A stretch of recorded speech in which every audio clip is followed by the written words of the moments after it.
What is going on, everybody? Welcome to the Watchtower podcast, the non-Jehovah's Witness Watchtower podcast. Glad you guys could be here. Glad you guys can join me. This is episode 116. It is episode 116. Happy New Year. Happy New Year, everyone. In the middle of June. Happy New Year. Glad you guys could be here. Glad you guys could join me. This is going to be a little bit of a different type of episode. Today we're going to be talking about, because last Saturday I was kind of gave a little bit of information on the UN Summit of the Future, and then I referenced the Pact for the Future and stuff like that. So I'm going to talk a little bit more about that. We're going to go a little bit more over that, and then I want to talk about how it could possibly play into the timeline that we know of Daniel's 70th week regarding things like Feast of Trumpets and Passover and Abomination, Desolation, and all that stuff. So we're going to be kind of talking about that. We'll go through it and all that. So it's going to be a tad different. It's going to be good, though. It's going to be good. And we're gonna do that today. Hopefully you guys are on board with that. So it's going to be a fun time. So before we get into all that, though, let's get you guys involved, because I want to see, I would say your beautiful faces, but I can't see your faces, so your beautiful names. What's going on with your names? Let's start right here. Just pick a random spot and let's start. Brenda Durheim. I think I got that. If I didn't, I apologize. Greetings from Medicine Hat, Alberta, Canada. Medicine Hat. Now that is an interesting name. Some of these towns and stuff all over the world have some interesting names, and I will classify that as an interesting name. So glad to have you here, Brenda. Good to see you. We've got Jenny. She's saying hello to the awesome mods. I agree. I think I've got the best mods in the game, but I might be biased. Let's see. We got Kim. Good to see you, Kim. Glad you're here. We've got Rev22. I wonder what Happy New Year will be about. Well, Feast of Trumpets, Rosh Hashanah, Happy New Year. We'll be kind of talking about that. So Happy New Year. We've got Just Vicky. Good to see you, Just Vicky. Glad you're here. We got Liz. So sorry if I missed anyone. How dare you, Liz? You must say hello to everybody. Good to see you. We've got Cab. Hello, everyone. Blessings to all. Good to see you, Cab. We got Faux Metal Jacket. What's going on? Carly is here. Good to see you, Carly. Glad you're here. Salty Light as well. Colorado. All right. Good to see you. Gary, what's going on, Gary? Glad you're here. Not of This World is here. Welcome to all. No, you can't miss anybody. No, you got to say hello to every single one. You can't do that. Kimberly Ann, good to see you. We've got Michael here. Hey, Zach, what's going on? I'm doing a show, Michael. That's what I got going on. Glad you're here, man. Good to see you. And then, of course, we've got Coco Bear. Coco, hopefully you'll probably bring up some pizza tonight, so it's good to see. Jody Henson, good to see you, Jody. We've got Glory to God Homestead, good to see you. We've got Kat, Val Halloran, good to see you. And there's the neighbor, Melissa, good to see you. And Beacon of Light, or Bacon of Light, every time I read the name Bacon. Good to see you guys. Glad you all are here. If I missed you, I'm sorry. I can't get to everybody. There's too many. You guys are required to say hello to everybody, but I'm allowed to miss people. That's how it works. So glad you guys are here, though. Love all of you. And so all right. And then before we start getting into everything, like usual, we've got a tad bit of housekeeping to take care of. Housekeeping? No, thank you. Sleeping. Housekeeping? All right. So for housekeeping, not a whole lot to really go over, but we got to do it anyways. If you guys can, like, share, subscribe, get this out to as many people as you can. It's not about views, not about butts and seats, but it is about getting the warning out to people what is going on, getting people to Jesus and Jesus to people. That is what we need to be doing right now. And so liking, sharing, and subscribing does help do that. So I appreciate it. Hopefully it will reach who it needs to reach. So thank you. Also, follow me, Rumble, Odyssey, Telegram. I'm going to get booted off YouTube. I know it's going to happen. So Rumble, Odyssey, Telegram, and my backup channels. If I do get booted off YouTube, I will be live streaming on Rumble. And then Telegram, I update for anything in between, news stuff, announcements, memes, all that stuff. And if I get booted, I will let you guys know on there. If you guys don't have Telegram, follow me at least on Rumble. If I'm not here on YouTube on a Tuesday or Saturday, check my Rumble. I probably over there. So follow me over there as well. So that's it. That's about all I got. So yeah, you guys ready? You guys ready to do this? This is gonna be fun. This is gonna be a fun episode because it's a lot of just kind of looking at what's going on and matchmaking and whatnot. And so we're gonna do that. But before we do that, it is Tuesday. We take a look at what is going on with natural events. I'm not a expert on weather and all that stuff, but what I do is I just keep track of some larger earthquakes and the volcanoes and stuff like that to just keep track of trends, seeing what's going on, because we know these things will increase like the birth pains as we go into these last days. So as far as earthquakes, not nearly as many as last Tuesday when we went over it. We had a whole entire page of them, but just a few of the larger ones. There was this past week a 5.5 in Paraman, Indonesia, I think. 5.7 in Levuka, Fiji. I don't know. I don't speak Romanian. 5.5 quake in southern mid-Atlantic Ridge. There was a 5.6 in Korsakov, Russia. 5.6 in Hihifo, Tonga. 5.6 in northern mid-Atlantic Ridge. 5.6 in Wallace and Futuna. I had to look up where that's at. That's over by Fiji. And then there was a 6.0 in Ohanua, Tonga. There we go. So that's as far as the earthquakes. And then as far as volcanoes, 42 volcanoes actively erupting. That means we are down 3. We just keep bouncing between 42 and 45. 6 in North America, 7 in South America, 1 in Europe. Hold on. Yeah, 6 in North America, 7 in South America, 1 in Europe, 3 in Antarctica, 4 in Africa, 14 in Asia, 7 in Oceania. There we go. So yeah, we're down 3 from last week. So that's what we got as far as that goes. There's still the fires going on in Canada. There's still some massive storms building up out in the Atlantic area as far as that goes. And Midwest and South is still getting hit with a bunch of storms and tornadoes and whatnot. There's just so much going on as far as that goes. We're not going to go over all that. So, but there is a lot going on with that. So, okay, that's what we got as far as that goes. Now, let's go ahead and get into this. You guys ready to do this? Let's do it. So, like I said, last Saturday, I made reference to the UN's Summit of the Future. So I'm wanting to expand upon that a little bit. This is the Summit of the Future for 2024. And I also want to take this in a different direction. Like I said, we're going to kind of take this and just play some matchmaker, just do some number and date stuff that we know is biblically correct, and we're going to kind of take a look at this and see a possibility of a timeline unfolding for Daniel's 70th week. It's going to be fun. So now I know there's a lot of talk about the UN summit coming up in September of this year. This is for the SDGs, and I know this is a big thing that's getting passed around a lot. That's coming up in September, where they need governments and heads of state to reconfirm commitment to the SDGs. This is that SDG summit, this Sustainable Development Goals summit coming up in September of this year.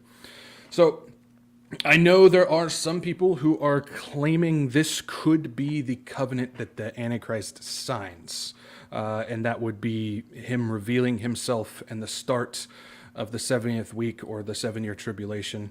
And so some people are starting to kind of put that, because there was talk of 7 years of peace type of thing attached to it and whatnot. I just don't see that happening, specifically from a time frame perspective. Now, let's go ahead and take a look at Daniel, so we get an idea. Daniel 9:27. Then he shall confirm a covenant with many for 1 week, but in the middle of the week he shall bring an end to sacrifice and offering, and on the wing of abominations shall be one who makes desolate, even until the consummation which is determined is poured out on the desolate. So he shall confirm a covenant with many for 1 week. So 1 week would be 7 years. That's where we get these 7 years right there. Middle of the week, that's the abomination of desolation. That would be 3.5 years in there. So when he signs this thing, It's going to be revealing of who the Antichrist is, and it's also going to be the start of what's going on with that. Now, as far as time frame, let's talk about the time frame. Like I said, some people are thinking that what's coming up with the SDG Summit this September is going to be that thing. Well, it's almost July already. We're at the end of June here. It's almost July. And that summit is in September. That would give us about 3 months. Why I don't think this will work is in 3 months, we would need the rapture to happen, because that's got to happen first. So we would need the rapture to take place. We would also need the 10 kings to rise to power. And then along with that, the Antichrist would have to come out of that. And then also, in my opinion, Ezekiel 38 and Isaiah 17 would need to take place as well. So you're talking about at least those events: rapture, 10 kings coming to power, Antichrist coming out of that, and Ezekiel 38 and Isaiah 17 all happening within 3 months. That stuff needs to happen before the signing of that covenant.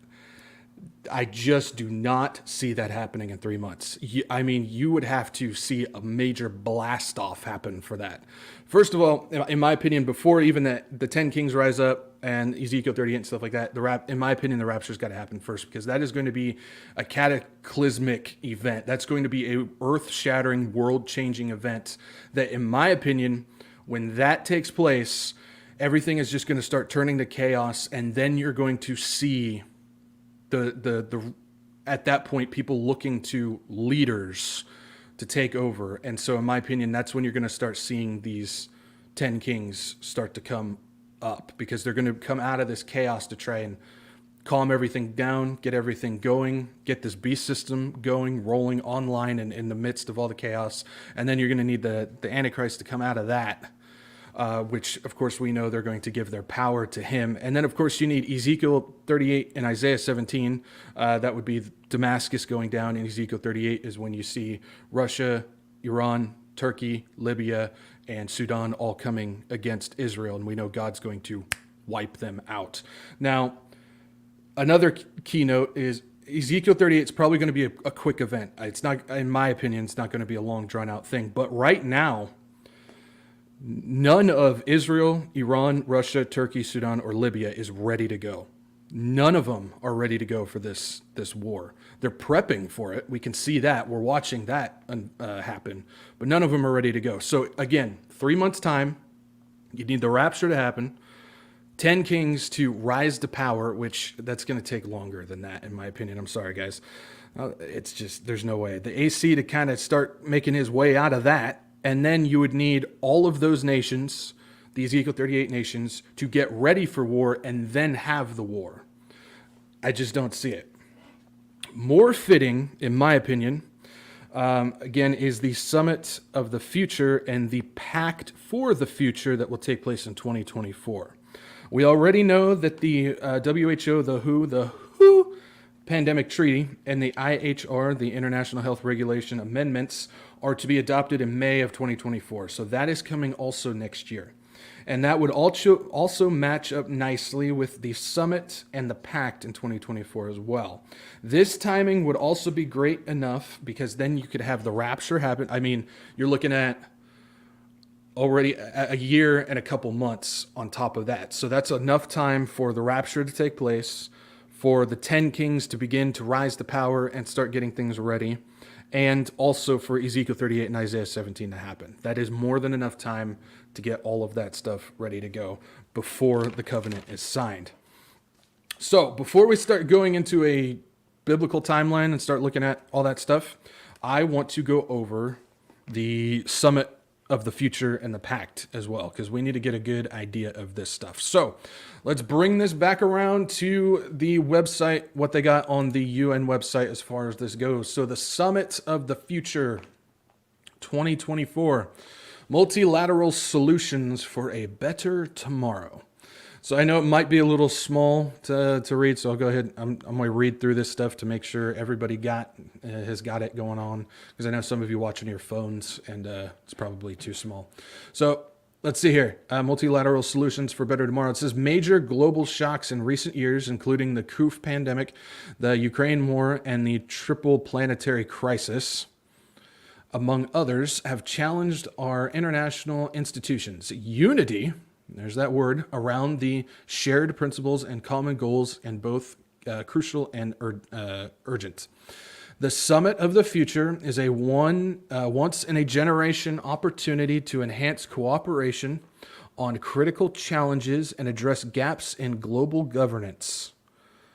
That should bring a little warning siren right there. Gaps in global governance. Reaffirm existing commitments, including the Sustainable Development Goals, which we know they're going to be doing that this September. And the United Nations Charter, and move towards a reinvigorated multilateral system that is better positioned and to positively impact people's lives. Building on the SDG Summit in 2023, member states will consider ways to lay the foundations for more effective global cooperation that can deal with today's challenges as well as new threats in the future. So right here, they tell us that this summit that's coming up in 2023 is for them to basically convene together, get new ideas, go back to their thing, and then come back for the summit of the future and then put them into that pact. This is what's coming up in September is not going to be the thing. It's preparation for next year, which is, in their opinion, the thing. So that's another sign, in my opinion, that what's coming up in September is not this covenant that people think it's going to be. So that's important to look at. Now let's take a look at their roadmap. This is something that I showed on Saturday, but we got to take a look at this. And so we go through and we see the different effects. We got the 2015 when 2030 agenda came about, SDGs that was built upon Agenda 21. Then you got 2020, which is their 75 declaration. Then you've got 2020. Then you got 2021, which is our common agenda. These are the different policies that we've been talking about that they're prepping for this summit, for this pact. And then here's these last three are the important ones. You got 2023, which is the SDG Summit, which is coming up this September. That is, they're getting preparations for next September for the Summit of the Future. Then you've got the Summit of the Future, which is going to happen in September of next year. And then you have the Pact for the Future, which is going to be that document that they sign. Now, that is the interesting one. We don't know when they're going to sign that. It could be at the Summit of the Future, or it could be after. We'll kind of talk about that a little bit later. But let's dig a little bit deeper on these because they give us a description. Those last three, though. So let's take a look at this first one. SDG Summit 2023. It says, marking the midpoint of the implementation of the 2030 Agenda. The SDG Summit in 2023 will be convened on 18th through 19th of September of this year to mark the beginning of a new phase of accelerated progress towards the Sustainable Development Goals. So this is about basically a new phase, getting things ready for this Summit of the Future. Having welcomed the submission of our common agenda in the General Assembly passed in 2022 to hold the summit on September 22nd and 23rd of 2024. Practical consultations on preparations for the summit begin in February of 2023, and a ministerial meeting will take place this year. The Summit of the Future will build upon the SDG Summit and breathe new life into the multilateral system so it can deliver on the promises of the United Nations Charter and the 2030 Agenda. All of this, in my opinion, is leading to this thing, which we really don't have a whole lot of information on, but a lot of things are pointing to it as a very serious thing. In 2024, Pact for the Future. An action-oriented pact for the future will be endorsed by heads of state government at the summit, showcasing global solidarity for current and future generations. That sounds interesting. That sounds very interesting. So let's take a look at the basis of this summit. So this is the Summit of the Future. And it's the 75th anniversary of the United Nations was marked in June 2020 with a declaration by member states that included 12 overarching commitments along with a request to the Secretary General for recommendations to address both current and future challenges. In September of 2021, Secretary General responded with the report, Our Common Agenda. So these are all the things that are making this up.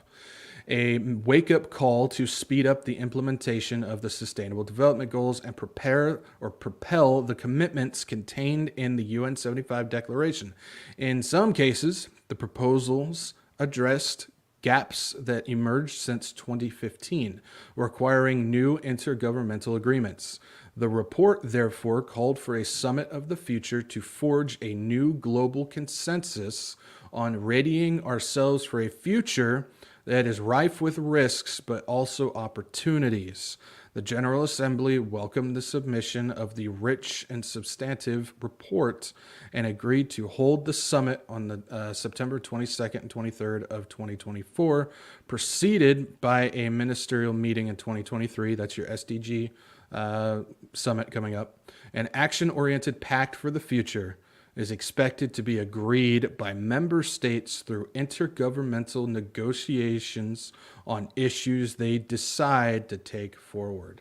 So that thing, everything that we're seeing right now is pointing towards that. It's pointing towards that.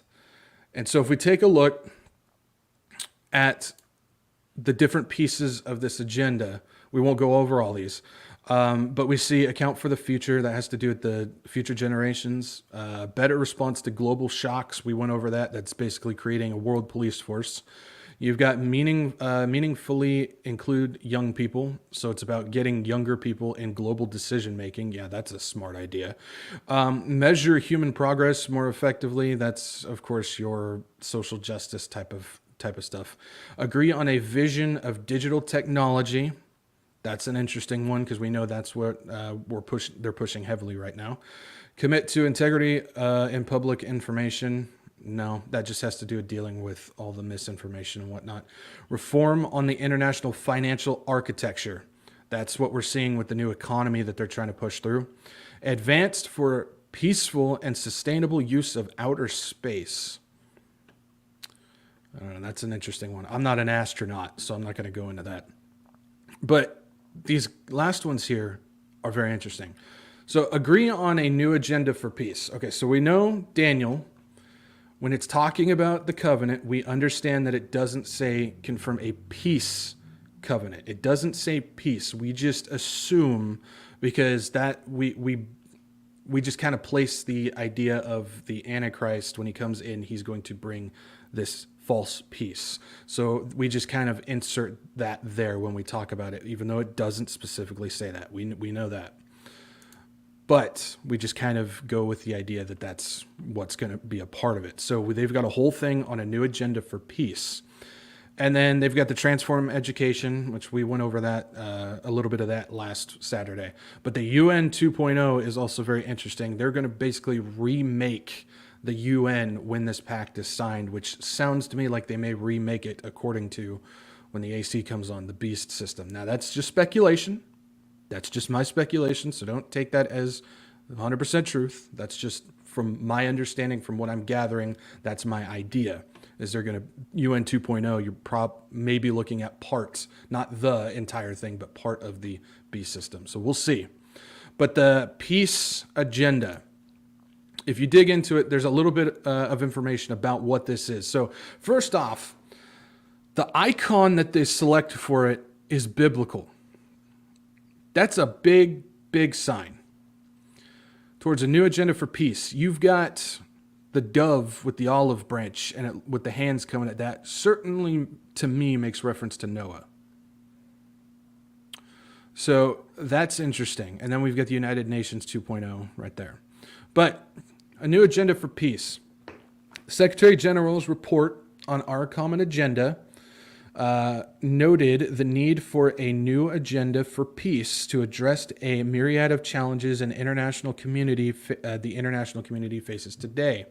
The report noted that in order to protect and manage the global public good of peace, We need a peace continuum based on a better understanding of the underlying drivers and systems of influence that are sustaining conflict, a renewed effort to agree on more effective collective security responses, and a meaningful set of steps to manage emerging risks. So if you take a look at the document, the UN Common Agenda document that basically outlines all this stuff, we're not going to look at that. Many times they specifically mention peace and security. Those two words, they continue to say peace and security all through it. Then it says, in this respect, our common agenda outlined 6 potential areas for the new agenda for peace, including but not limiting to the following: reducing strategic risks, strengthening international foresight and capacities to identify and adapt to new risks, refreshing responses to all forces of violence, investing in prevention and peace building, supporting regional prevention, and putting women and girls at the center. That one is kind of interesting. Wonder if we're seeing a little bit of mystery religion heading into that as well. I wouldn't be shocked to see it personally. So, right there, we've got kind of an idea of what this thing is. So we understand everything has been building up to this point so far. So everything is being pushed, accelerated, and pointing to this summit of the future. And that will be the pinnacle to get the pact of the future signed and ready to go. So everything is kind of pointing that way. They've got the peace in there. Again, Daniel doesn't specifically say peace, but when we look at it, we can just kind of assume that there's going to be peace involved with that. So when we see all these things coming to pass, it's really pointing towards that in 2024. So we're getting all that idea. Now let's take a look at the biblical time frame of this as well. So this is a possibility. This is a theory, speculation. This is something that my dad and I have been bouncing around for the past couple of days, actually, just going over all this stuff and how things are matching up. And it's crazy how it does. So we have to remember, before we even get into this, is the focus is always on Israel and the Jews. It is always on Israel. It's not about us, the church. So when we look at these things, we have to remember God is focusing on Israel. Daniel's 70th week, Jacob's trouble, is about Israel. It's about getting them to turn to the true Messiah. That is the point of this. So we base everything off of that. And this is also about fulfilling the covenant with the Jews, turning to Christ. So Christ fulfilled the first 4 feasts with his first coming. He fulfilled those. So now the Jews are waiting for those last 3 to be fulfilled.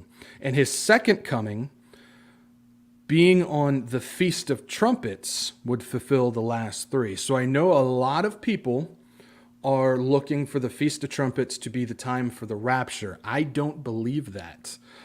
This is kind of an area where I've just kind of been listening to everybody and all the different things and reading through and stuff like that. But like I said, when I was talking to my dad, things just kind of light bulb went off, and how he explained it was it matches perfectly. And so the second coming will fall on the Feast of Trumpets. The rapture is not going to fall on it. Remember, the focus is on Israel.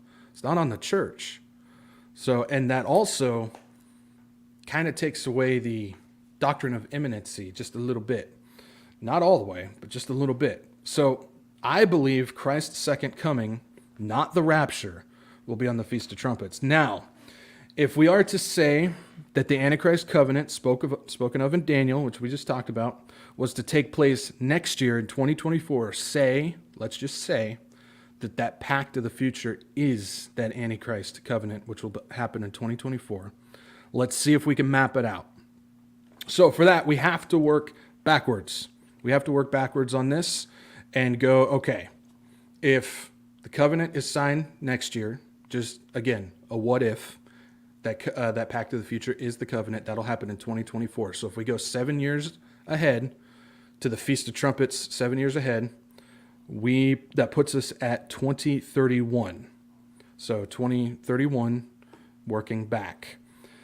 The Feast of Trumpets starts on September 17th, 2031. Now, if we use the Jewish calendar of 360 days in a year, and we go back 2,520 days, will put us 7 years. That puts us at October 23, 2024. So let's go ahead and pull this thing up. I got this for you guys to take a look. So, as you can see, when we look at this timeline, we've got the Feast of Trumpets, which would be the second coming. That would be the start of the Feast of Trumpets, because it's 2 days, September 17th, 2031. That is the Feast of Trumpets in 2031. Now, as you can see, using the 360-day Jewish calendar, if we were to go back 7 years, that would be 2,520 days. That would put us at October 23rd, 2024. That would be 1 month after the Summit of the Future. So if they're getting the document ready and agreed upon at the summit, it could be signed a month later, putting it on October 23rd, 2024. Those are the exact 7 years right there. So we've got our timeline now. Daniel's 70th week possibility based upon the Pact for the Future and the Feast of Trumpets being the second coming, which I believe that will be the second coming. That is 1 month, again, after the Summit of the Future, for the Pact of the Future. And that could be the Antichrist covenant spoken of in Daniel. So, both the second coming and the Pact would line up perfectly if we know that that pact is the Antichrist covenant. Again, this is possibility. This is not, I'm not saying this is exactly what it is. But if you were to do this math, do the same math that we're doing right now on any year, it will match up exactly how you see it with the Feast of Trumpets and Passover and the covenant being signed in the fall sometime. It would all match up perfectly for you to do this math. But like I said, that pact for the future is very, very interesting with what we're seeing. But let's stick a little bit of whipped cream and a cherry on top of this Prophecy Sunday. Let's make this a little bit more interesting, shall we? If we, again, start at the Feast of Trumpets in 2031, so every point that we start is always going to be there, because that is my belief of the second coming right there. If we start there, which is September 17th, and go back 1260 days, so 1,260 days, which is 3.5 years, which we know that's going to be the midpoint. That puts us at Wednesday, April 5th, 2028. That puts us just a few days from Passover, which is April 10th, 2028. And we know at the 3.5-year mark, the Antichrist is going to commit the abomination of desolation. So if we look at this, then he shall confirm a covenant with many for 1 week, but in the middle of the week he shall bring an end to sacrifice and offering, and on the wing of abominations shall be one who makes desolate, even until the consummation which is determined is poured out on the desolate. That's your abomination of desolation that takes place in the middle of the week. So a week would be, Daniel's week would be 7 years, 3.5 years is the middle of the week. That's how we get to that. So this is where things get crazy, because Passover begins, again, Monday, April 10th, 2028, for that year. So again, that gives us 5 days, 6 days, however you want to count it. For that, we're not going to be perfect on days here, because there's variables, obviously. But I believe the abomination of desolation would take place during or right before Passover. I think that would take place during that time. Now, there's more to this, so hang with me. The two witnesses. We know that the two witnesses will be here at this point, and they're going to be slain 1,260 days into this. And so they will be slain. So according to this, they would be slain April 5th, which is a Wednesday. They'd be slain on that day, which is the exact midpoint. And so they would revive. They would come back 3.5 days later, which would put them roughly on Saturday, which is the Sabbath, which is interesting. We'll talk about that here. So my thought, my idea on this is, if you take a look at what the Antichrist will be attempting to do, he's trying to prove himself God. So you've got the two witnesses that are unkillable. Nobody can take them out. They're there. He comes in at the midpoint, takes them out. He's now putting himself in the position of, look at what I just did. Look at the power that I hold. I have killed the two unkillables. I have gotten rid of, for them, these annoying people that have brought death and destruction and a false gospel and have done all this stuff. Look at the power of what I did. I am God. I have just killed the unkillable. And so at this point, he's going to want to take his place in that temple around Passover. And so if he was to do this, if he takes those witnesses out, when he takes those witnesses out like that, and he's going to declare himself God, he's going to do it probably that weekend before Passover, because we know midpoint is that Wednesday. Passover starts the sundown of that Monday. So it would probably be within there. And he's going to most likely do it before they rise back up, before the witnesses come back, because that is going to be a sign for other people to go, wow, he's not who he says he is. And that's going to trigger rage. And that's when that great tribulation is going to kick in. He's going to be angry and unleashing wrath that way, along with all the other wrath that's going to be coming from God. So that's going to be the trigger point for that. So if you look at this, that midpoint, you got the witnesses taken out. Then you look at the Antichrist, who will go in, set up his abomination of desolation, and then those witnesses will rise back up again. So it's pretty interesting timing for all of this. Now,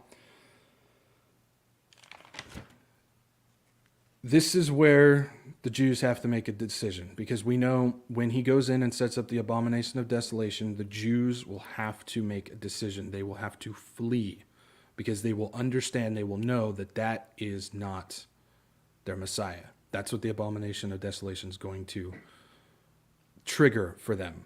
So again, if we look at the timeline on this, you've got Saturday, where the witnesses would rise back up, which is a Sabbath. And so if we look at Matthew 24, 15 through 20, there's some interesting wordage with this. Therefore, when you see the abomination of desolation spoken of by Daniel the prophet standing in the holy place, whoever reads, let him understand. Then let those who are in Judea flee to the mountains. Let him who is on the housetop not go down to take anything out of his house. And let him who is in the field not go back to get his clothes.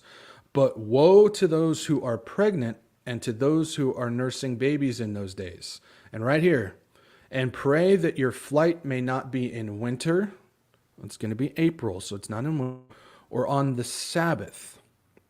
So this is where it gets interesting, because if the abomination of desolation takes place, say, Thursday, Friday, Saturday, which that's the Sabbath, you're getting a short window between the Sabbath day and Passover. And according to Jewish law, they cannot work, they cannot travel on the Sabbath or Passover.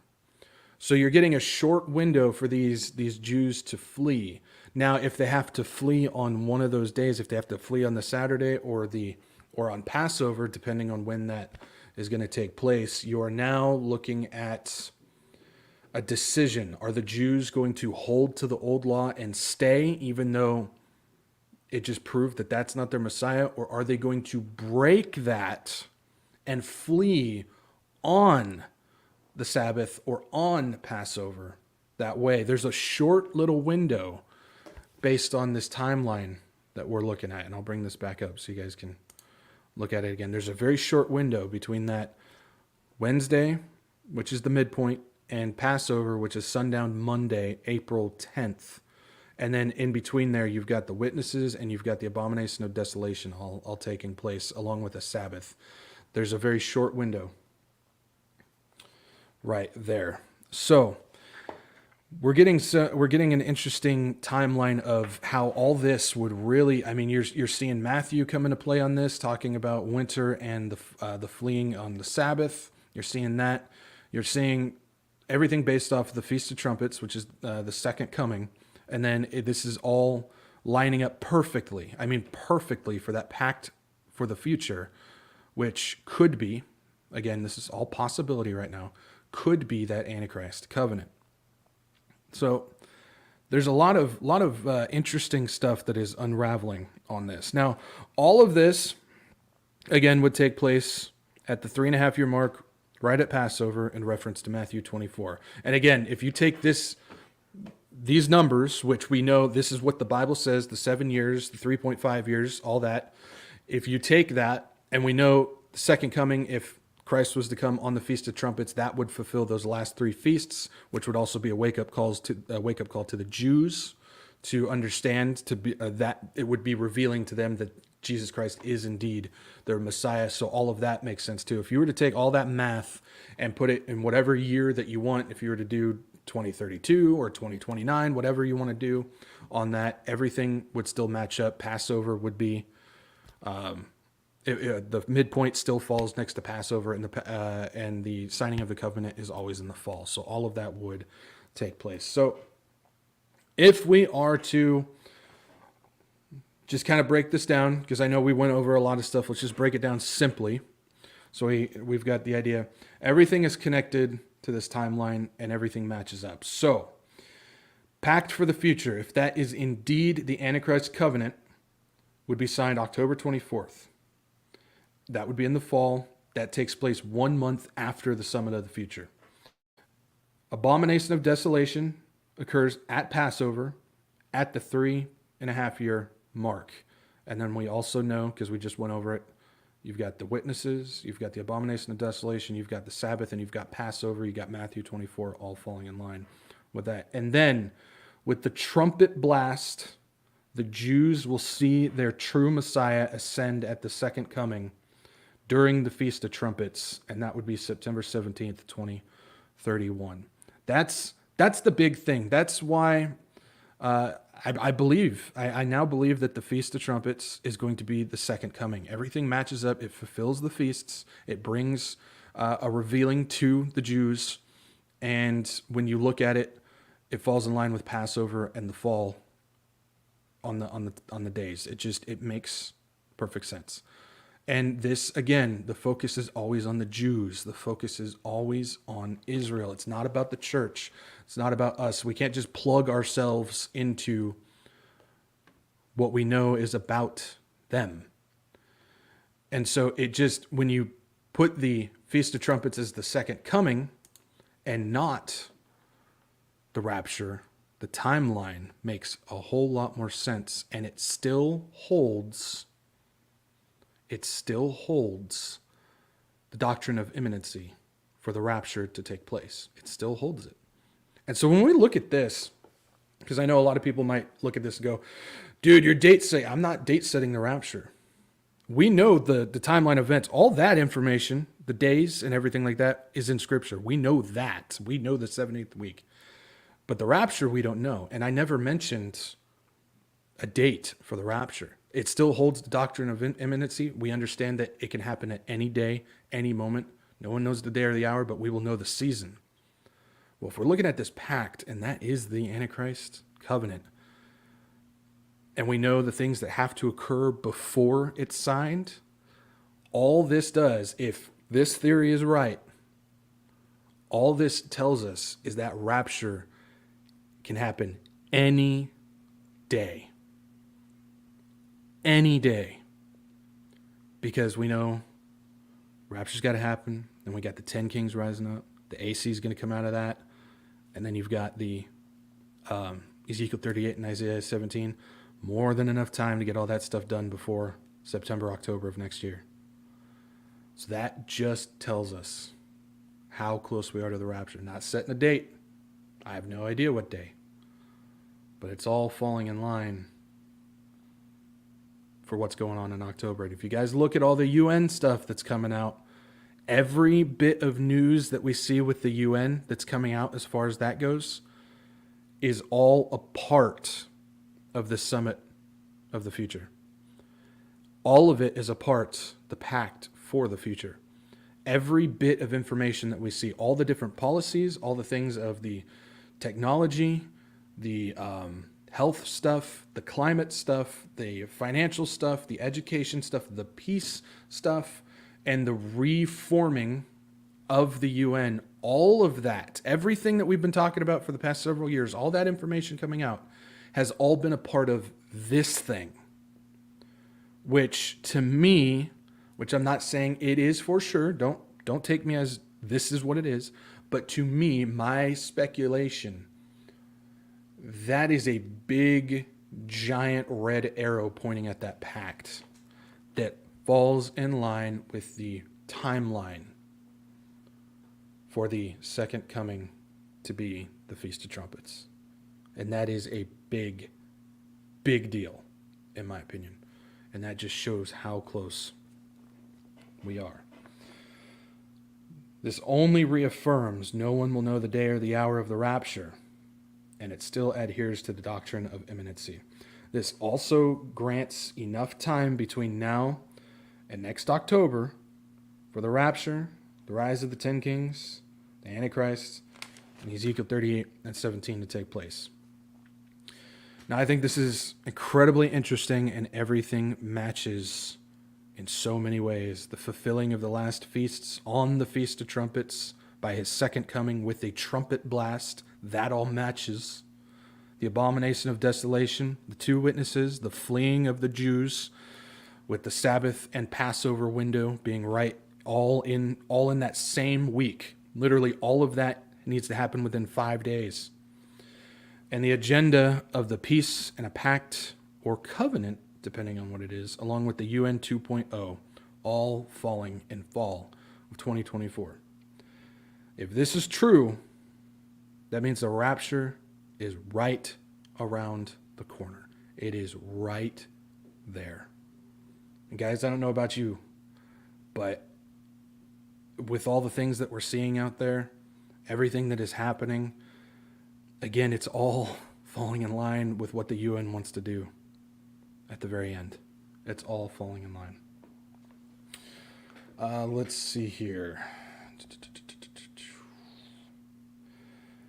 Val Halloran has a question in here. It says, Zach, how big of a gap do you think there will be between the rapture and revealing of the Antichrist? Well, I kind of just went over what needs to happen for that to happen. I think you're going to need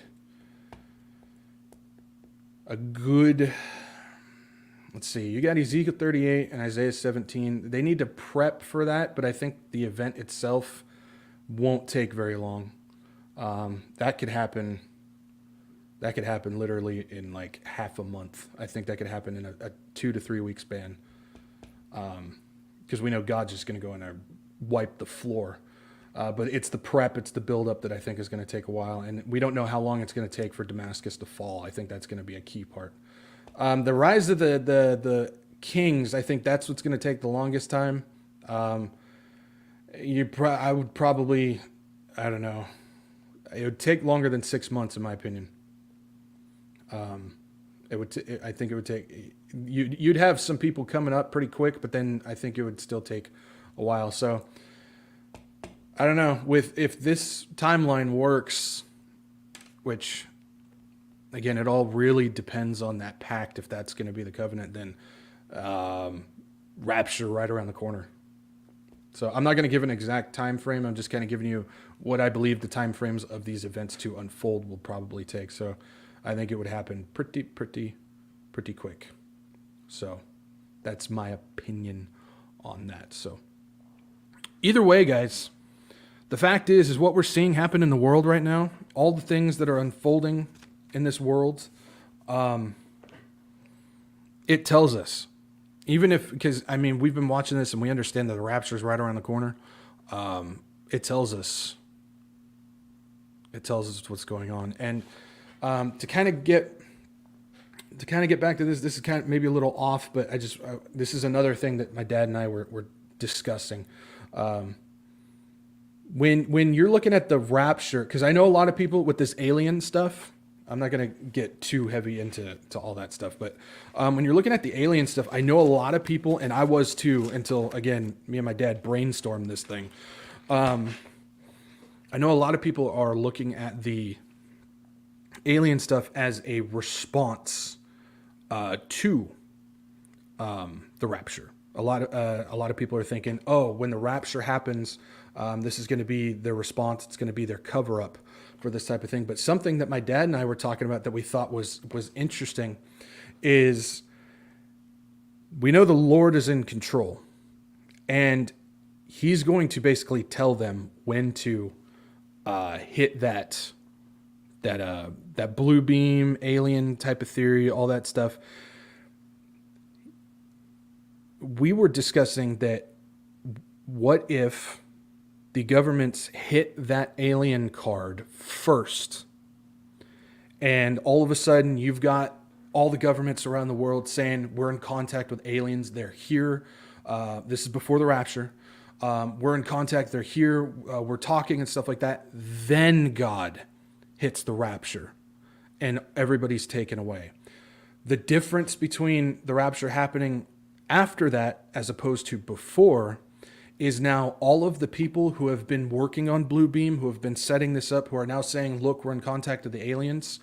When people disappear, they have no idea what just happened. So even they're going to be in panic mode to what's going to happen, because they know that wasn't them.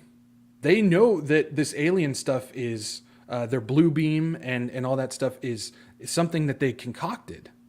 And so they're now going to be in full panic mode because they don't even know. The people who put all this show on don't even know what just happened, why all these people disappeared. So they're going to be in full panic mode, which would then be more of a fire, more of a drive to get the 10 kings into place, into power, to then calm everything down and get all of this stuff set up. So that's another aspect that I think would be kind of interesting to think about if you just flip-flop those events. Rather than rapture first, then alien cover-up, flip it.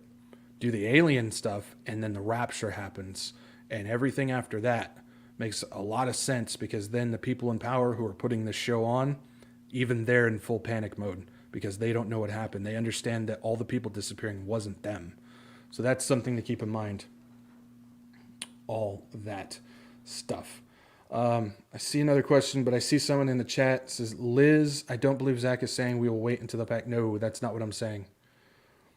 That is not what I'm saying. What I am saying is, if that is indeed the covenant, that means the rapture is right around the corner and has to happen very, very quickly to give enough time for the rising of the 10 kings and Ezekiel 38 and whatnot to happen. So if the pact is indeed the covenant, then there's got to be a whole, in my opinion, a big window for that. So that just means, hopefully that answers everybody's concern saying we're waiting until the pact. That's not what I'm saying. I'm saying the rapture has to happen to give enough window for the covenant, if indeed the pact is that Antichrist covenant. So there's got to be a lot of time there. And then we got a question from Moose. What's up, Moose? With governments acting like puppet governments, couldn't the 10 kings already be behind the scenes? I think the 10 kings, well, I believe the 10 kings are on the scenes, but I do, if you guys don't know my belief on the 10 kings, I believe the 10 kings are industry leaders. I do not think that they are politicians. And so you're looking at people like Elon Musk, Peter Thiel, Larry Fink, and other people that we don't know. Those are the people who I believe are going to be the 10 kings, because as we know from the COP 26, when Prince Charles, now King Charles, was up there, he talked we believe he referenced the Antichrist with trillions at his disposal, but he also specifically mentioned 10 industries that basically lead the world. They're the ones who, if they control the world, basically. So I believe that the industry leaders, because you can control the entire globe a whole lot easier through industry than you can through land. And so I believe they're going to be that. And so do I believe they're on the scenes right now? Yes, just like I believe the Antichrist is on the scene right now. We just don't know who they are. And we will not know who the Antichrist is until we're gone. The signing of the covenant is a two-part thing. One, it triggers the 70th week. And two, it is the revealing of the Antichrist. And so we're not going to know who he is. I personally believe he's on the scenes.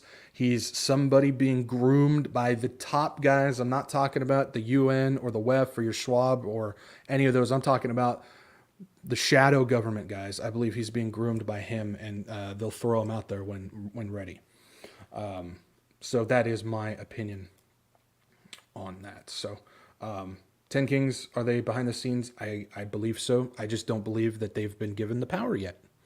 And just like the Antichrist, I don't believe that they know who they are yet. I don't think the Antichrist knows he's the Antichrist yet. And I don't think the 10 Kings know that they're one of the kings yet. So that's my opinion, though. We don't know. That's something that the Bible's pretty vague on that. So we don't know for sure. But we do know the Bible tells us to be looking for Jesus Christ, not the Antichrist, because we're not going to know who the Antichrist is until we're up out of here. So we look to Jesus Christ. And so that's another reason why I believe that it's not King Charles or Obama or Elon Musk or anybody like that. So I believe it's somebody that we've never heard of before. So, okay. So I think that's it. This was going to be a shorter one. It wasn't going to be super long. I just wanted to get over this type of stuff. But before we finish this off, what I need to do is I need to make sure that if there's anybody who is watching this, who maybe a light bulb went off and you don't know the Lord, or you're starting to see things out there and questions are being answered and you stumble upon this and you're starting to get the idea that you need a Savior, because we all do, then I want to tell you guys how to be saved through Jesus Christ, because as we know, he is the only way out of here. He is the only way. Narrow is the way, and we've discovered that narrow way is pretty much a tightrope now. It's a lot more narrow than I think people realize. And so he is the only way. We know through Scripture, the only way to the Father is through him. And so if you guys don't know the Lord and you want to accept the Lord, you want to come to the Lord, question has been answered, the scales have been ripped off, you've got an idea now of what's going on. It's as simple as ABC. He makes it so simple. Childlike faith, childlike trust in him. It's a gift. You don't have to do anything. That's what makes it so good, is he is the only God of all the different religions out there. He is the only God that came to us. Every other God created, every other false God created in all of the different religions, we have to go to them. It's only Christianity where our God came to us, and we just have to accept it. Just open the door. That's what makes us so different. And to do that is you admit that you're a sinner. You admit that you fall short and that you need Jesus Christ to save you. You come to the Lord with a repentant heart, knowing that I fall short and I need Jesus Christ to save me. So you admit that you fall short. You admit that you're a sinner and you need Jesus Christ to save you. Then B is you believe in Jesus Christ. You believe that he is the one and only Son of God. He came down to earth, 100% man, 100% God, lived a perfect life, died on the cross, and on the third day he rose again, defeating death. And anybody who believes in him shall be saved. Now, this is not something where you just know the story and you repeat the sinner's prayer and you're good to go. No, this is between you and God, and it's about believing in him, not knowing. Knowing and believing are two different things. You believe in Jesus Christ. And C, as you call upon the Lord, I always attach this to that prayer where you say, Lord Jesus, I know I fall short and I have sinned. I believe that you died and rose again for me. Come into my life and save me. And you will be saved. And all that 70th week, you will avoid, because we are not destined for wrath. We have a blessed hope that the Lord is going to come and take the church out, because like I said from the very beginning, the focus is on Israel. The 70th week, Jacob's trouble is about them. It's not about us. We're not supposed to be there. So we get taken out. And the focus turns to Israel. That's why. Let's see. One last question, because I saw it come in late, and it is Cocoa Bear. Good old Cocoa Bear. Does Zach think there is cool music in heaven? Because I can't take Lawrence Welk music. Yes, I believe that there's going to be fantastic music in heaven. Strings and clanging of cymbals and everything. It's going to be fantastic music. A choir that stretches for miles, praising our Lord, for sure. And we know, what is it? It's in Isaiah 6, which Todd Agnew wrote. He turned into a song. Isaiah 6, the angels with 3 wings up there singing, "Holy, holy, holy is the Lord Almighty, the Lord of hosts."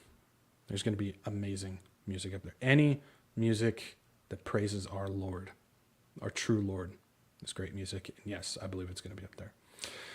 All right, guys, that's it. Like I said, it's going to be a shorter one. I wanted to put the emphasis on this. Hopefully, everything made sense. I tried to explain it in different ways to make sure I got it all out there. Hopefully, it makes sense. I tried to keep that timeline up as long as I possibly could, so you guys could get an idea of where I'm coming at and how all that stuff goes. So hopefully, everything made sense and it flowed well. If you have questions or anything, email down below. Hit me up. I'm not a Bible scholar. I will say that. But I'm a man with a Bible, and if I don't know, I will tell you, or I will direct you to somebody who does. But yeah, if you have questions, hit me up, all that stuff.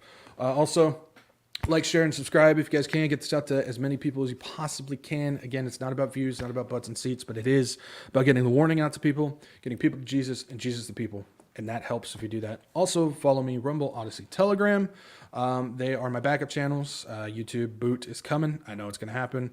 I will backup stream on Rumble. Odyssey there is as like a break in case of emergency. And then Telegram, I will let you guys know what's going on there. Also, news, fun stuff.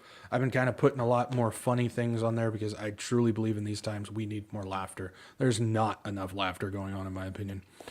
So yeah, follow me there as well. Also, if the Lord places it upon your heart and you would like to support this ministry and like to help keep this going and whatnot, I have donation links down below: CashApp, Venmo, Give, Send, Go. I appreciate all of your donations more than you know. Also, I accept prayer. I definitely accept prayer. I covet your guys' prayer for sure. And with that, guys, remember, the Lord is coming very, very soon. The rapture is right around the corner. We see all the things going on. It is the season. It is the season. No one knows the day or the hour, but it is the season. And if that pact is indeed the covenant, which we don't know, it's just speculation, but if it is, that rapture's got to happen really quick to give a big enough window for all that other stuff to take place before the covenant is signed. So share Jesus with somebody. Occupy with the gospel. In context, occupy with the gospel until we go home. And with that, guys, I'm going to leave you here. If the Lord does not come back by Saturday, which I pray that he does, but if not, same time, same place, I will meet you guys back here. Peace out. Maranatha.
You're still here? It's over. Go home. Go.